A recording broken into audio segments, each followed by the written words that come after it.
I want to tell you about the moment everything changed for me. I was sitting in a coffee shop reading a book about economics when I came across one sentence. Most money is created when banks make loans. I stopped, read it again and again. I had a degree. I'd taken econ classes, and somehow nobody ever explained how money is actually created. That's when I realized everything I learned about money in school, it was a fairy tale. They taught me to earn, save, and spend, to be a good little consumer. But they never taught me what money actually is, where it comes from, or who controls it. Today, I'm going to show you. And once you see it, you can't unsee it. The first lie. Money is backed by something real. Let's start with the first big lie. Money is backed by something real. Once upon a time, this was true. Your dollar was a receipt, a promise. You could exchange it for actual gold in a vault. Then, in 1971, that promise was quietly broken. The gold standard ended, and your money became backed by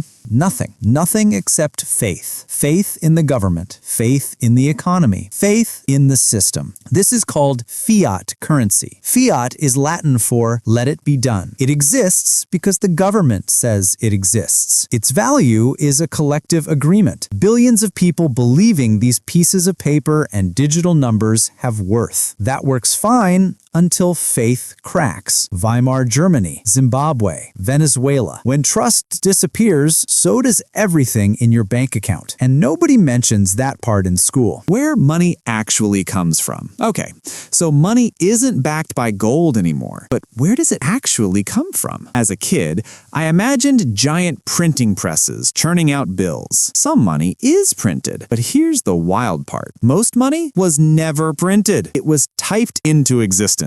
Let me explain. You go to a bank for a mortgage, say $300,000. You probably think the bank lends you money from a vault, right? Deposits from other people. That's the polite fiction. Here's the reality. The bank creates that money the moment they approve your loan. They don't take it from somewhere else. They add the number to your account. Click. New money exists. This is called fractional reserve banking. Banks only keep a tiny fraction of deposits in reserve, sometimes 10% or less. The rest, they can create as loans. So you're going to spend 30 years of your life working real hours, trading real labor to pay back money that was invented with a keystroke. Let that sink in. The debt trap. Here's where it gets even crazier.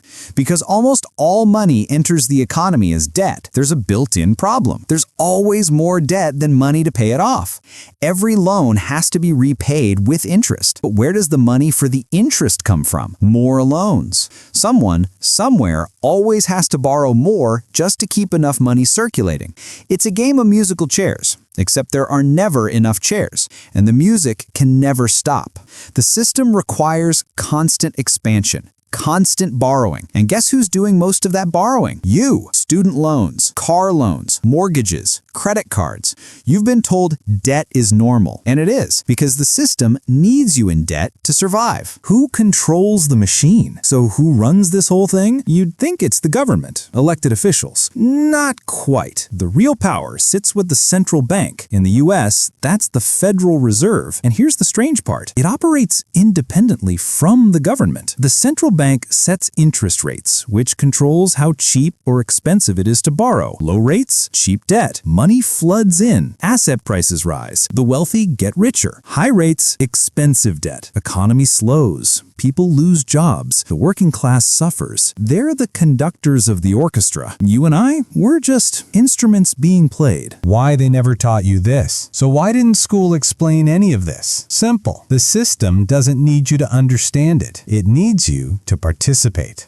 It needs you to take on debt for college, cars, houses. It needs you to believe that working hard and saving dollars will make you rich, even while those dollars are quietly losing value. The curriculum was designed to create workers and consumers, not financially literate citizens. Your ignorance isn't an accident. It's a feature. What you can do about it. Okay, heavy stuff, but here's why I'm telling you.